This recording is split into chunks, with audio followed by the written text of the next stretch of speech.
ہر بندے کو یہ لگتا ہے کہ میں بیمار ہوں، میرا کاروبار اچھا نہیں ہے، میرے فلاں کام میں رکاوٹ ہے۔ یہ اللہ کی حکمت ہے، اس کا منشا ہے کہ کسی کو بیمار رکھ کے آزماتا ہے، کسی کو صحت دے کر آزماتا ہے، کسی سے مال لے کر آزماتا ہے، کسی کو مال دے کر آزماتا ہے۔ قرآن کریم نے بھی اس کی عکاسی کی ہے کہ وَإِذَا مَسَّ الْإِنسَانَ الضُّرُّ دَعَانَا لِجَنبِهِ أَوْ قَاعِدًا أَوْ قَائِمًا، کہ جب انسان کو تکلیف پہنچتی ہے، بیماری پہنچتی ہے، تو پھر کروٹ کروٹ ہمیں یاد کرتا ہے، ہمیں بیٹھے ہوئے بھی لیٹے ہوئے بھی یاد کرتا ہے۔ فَلَمَّا كَشَفْنَا عَنْهُ ضُرَّهُ، جب ہم اس سے اس کی تکلیف دور کر لیتے ہیں، مَرَّ كَأَن لَّمْ يَدْعُنَا إِلَىٰ ضُرٍّ مَّسَّهُ، پھر وہ اسی بات پر لوٹ جاتا ہے کہ گویا نہ اسے کبھی تکلیف پہنچی تھی، نہ اس نے ہمیں یاد کیا تھا۔ تو یہ ہر انسان کی حالت ہے، ہر ایک کی کیفیت ہے۔ صرف اس مالک کریم نے ایک ڈسٹنس رکھا ہے، ایک حجاب رکھا ہے۔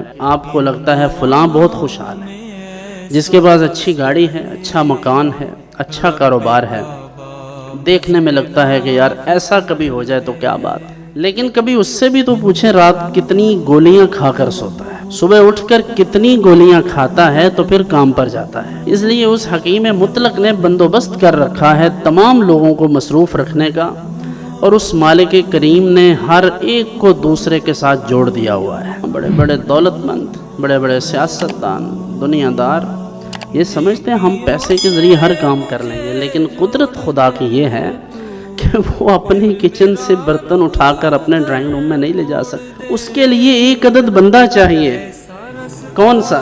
غریب آدمی، جو ان کے برتن اٹھائے، جو ان کے کپڑے اٹھائے، جو ان کی چیزیں لے کر آئے بازار سے۔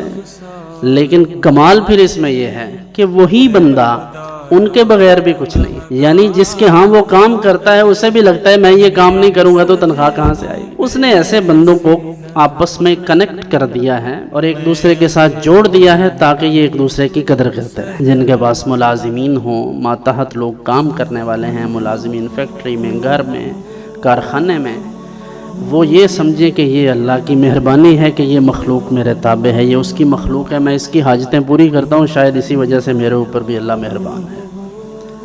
اور جو کام کرنے والا ہے وہ یہ سمجھے کہ یہ مجھے نوکری سے نکالتا نہیں، کیونکہ اللہ نے اس کے دل میں میری محبت ڈال دی ہے، تو یہ اس کی مہربانی ہے۔ یعنی ایک دوسرے کے ساتھ محبت کا یہ پہلو پیش نظر رہا۔ تکلیف کا معاملہ اور مختلف مصیبتوں کا، آلام کا، تو یہ میرے اور آپ کے ساتھ تو کچھ بھی نہیں ہے۔